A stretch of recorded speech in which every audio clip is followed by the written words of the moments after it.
Lodge of indices, সূচকের নিয়মাবলী। এ to the power M গণিত এ টু দি পাওয়ার যদি এন হয় তাহলে হবে A to the power M plus N.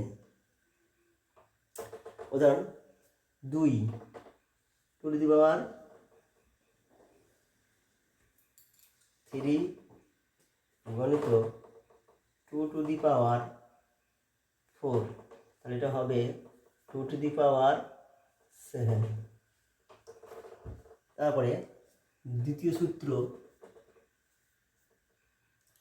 A to the power M divide by A to the power N, সূত্র অনুযায়ী হবে A to the power M minus N. ভাগের সময় পাওয়ার দুটো বিয়োগ হবে, গুণের সময় পাওয়ার দুটো যোগ হবে। তাহলে এখানে যদি একইভাবে যদি আমি কাজ করি তাহলে দেখা যাবে কি দেখা যাবে, 2 টু দি পাওয়ার এম এর মান যদি আমি 5 ধরি আর এন এর মান যদি আমি 2 ধরি তাহলে এটা পাওয়ার বিয়োগ হয়ে যাবে। 2 টু দি পাওয়ার 5 মাইনাস 2 হবে 2 টু দি পাওয়ার 3 বা 2 কিউব। তৃতীয় সূত্র, এ টু দি পাওয়ার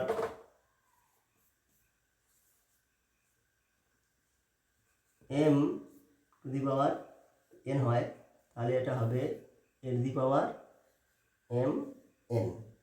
এর মান যদি 2 হয় তাহলে 2 টু দি পাওয়ার, এবং এম যদি 3 এবং এন যদি 4 হয় তাহলে 2 টু দি পাওয়ার 3/4, তাহলে এটা কী হবে 2 টু দি পাওয়ার 3 গণিত 4 আর 2 টু দি পাওয়ার 12। তারপর 4 নম্বর সূত্র,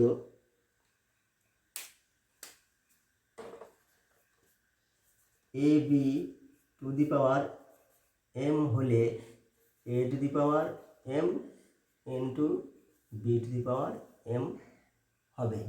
এর মান যদি আমি 2 ধরি এবং এম এর মান যদি 3 ধরি আর বি এর মান 3 ধরলাম, এ এর মান 4 ধরলাম, তাহলে 2 গণিত 3 টু দি পাওয়ার 4, মানে এরকম হবে 2 to the power 4 into 3 to the power 4।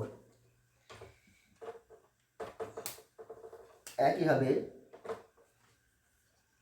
5 number, a by b to the power M হলে এ to the power m by b to the power M হবে।